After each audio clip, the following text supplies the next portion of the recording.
अगर मैं एक कंटेनर लूँ और इस कंटेनर में हाइड्रोजन गैस हो, इस तरह से एक दूसरा कंटेनर भी उसी सेम साइज़ का लूँ और उसमें मेरे पास कार्बन डाइऑक्साइड गैस हो,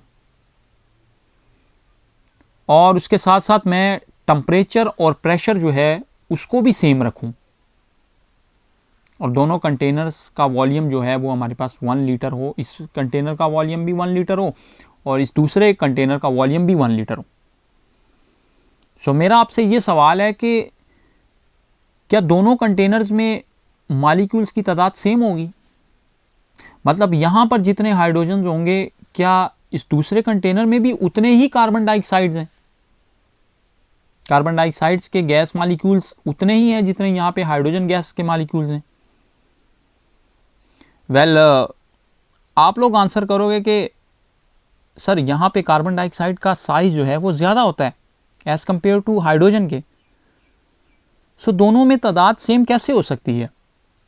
यहाँ कार्बन डाइऑक्साइड जो है उसका साइज बड़ा है तो डेफिनेटली उसके मॉलिक्यूल्स कम आएंगे, और हाइड्रोजन का साइज छोटा है तो इसमें मॉलिक्यूल की तादाद ज़्यादा होगी, ज़्यादा मॉलिक्यूल्स आएंगे इसमें। जी हाँ, यही सबसे बड़ी कन्फ्यूजन है, और आज हम लोग पढ़ने वाले हैं एवोगैड्रोज लॉ, और हम आज इस कन्फ्यूजन को हमेशा हमेशा के लिए ख़त्म कर देंगे। सो चलिए हम लोग शुरुआत करते हैं एवोगैड्रोज लॉ की। सबसे पहले तो हम लोग ये समझ लें कि यार एवोगैड्रोज लॉ क्या कहता है।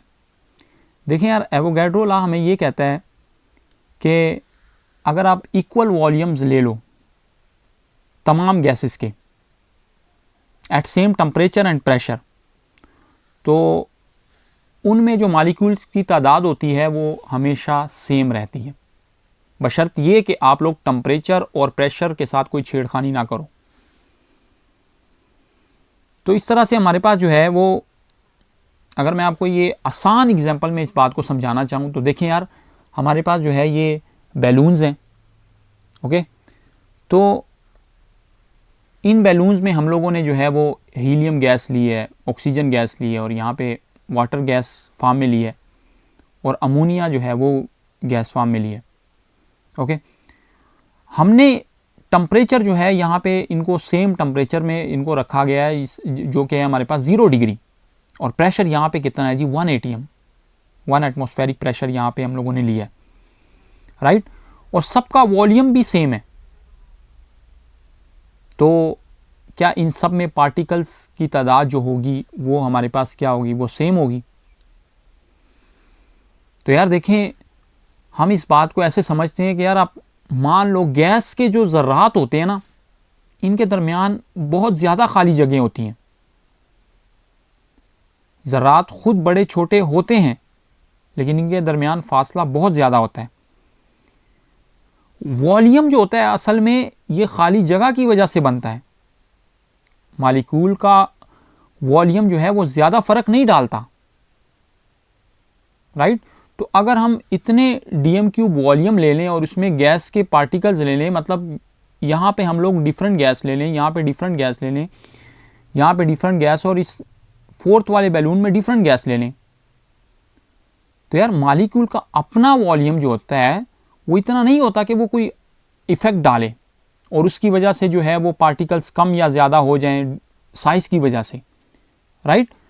तो गैसों में खाली जगह बहुत ज़्यादा होती हैं और इसलिए मुख्तलिफ गैसों में भी ज़र्रात की तादाद बराबर होती है, राइट। तो अगर हम लोग टम्परेचर और प्रेशर को नहीं चेंज करेंगे तो हमारे पास जो है वो हमारे पास इक्वल वॉल्यूम्स में सेम नंबर ऑफ पार्टिकल्स आएंगे। यानी हमारे पास कितने पार्टिकल्स होंगे, 1 मोल पार्टिकल्स होंगे, और वो 1 मोल आपको पता है कि हमारे पास बराबर होता है 6.023 इंटू 10⁻23 पार्टिकल्स के बराबर होते हैं, राइट। नेक्स्ट अगर यार हम लोग बात करें मैथमेटिकल फॉर्म की, सो हमने डिस्कस किया हुआ है कि यार हमारे पास अगर वॉल्यूम जो है वो कांस्टेंट रहेगा तो हमारे पास नंबर ऑफ मोल्स जो हैं वो कांस्टेंट रहेंगे, उनकी तादाद सेम होगी, बशर्त ये कि अगर हम लोग वॉल्यूम को चेंज नहीं करेंगे, राइट। तो हम मैथमेटिकली जो है वो कह सकते हैं कि हमारे पास वॉल्यूम जो है वो हमारे पास डायरेक्टली प्रोपोर्शनल है नंबर ऑफ मोल्स के। अगर हम किसी गैस के नंबर ऑफ मोल्स बढ़ाएंगे तो डेफिनेटली वहाँ पर उसका वॉल्यूम भी बढ़ेगा। तो यहाँ से हम लोग प्रोपोर्शनलिटी का साइन हटा के यहाँ पे कांस्टेंट लगाएंगे, V इक्वल टू के एन हो जाएगा। अब हम लोग क्या करेंगे, दोनों साइड पे नंबर ऑफ मोल्स के साथ डिवाइड करेंगे। सो यहाँ से जो है वो नंबर ऑफ मोल से कैंसिल हो जाएंगे, ठीक है। हमारे पास जो है वो आएगा V divide by N is equal to K. हम जानते हैं कि हमारे पास रेशो ऑफ वॉल्यूम, किसी गैस की वॉल्यूम की ratio to that of number of moles की रेशो वो हमेशा हमारे पास क्या होती है, कांस्टेंट रहती है, राइट। हम यहाँ से ये भी कह सकते हैं कि हमारे पास ये फर्स्ट गैस के लिए, ये सेकंड गैस के लिए और इस तरह से ये थर्ड गैस के लिए रेशो है volume to that of number of moles की, राइट। अब देखो यार, इसके बाद हम लोग जो है वो आते हैं जी ग्राफिकल एक्सप्लेनेशन पे कि हम लोग वॉल्यूम और नंबर ऑफ मोल्स के दरमियान कैसे ग्राफ ड्रा कर सकते हैं, राइट। तो यार हमें पता है कि नंबर ऑफ मोल्स बढ़ाओगे तो आपके पास वॉल्यूम भी बढ़ेगा गैस का, राइट।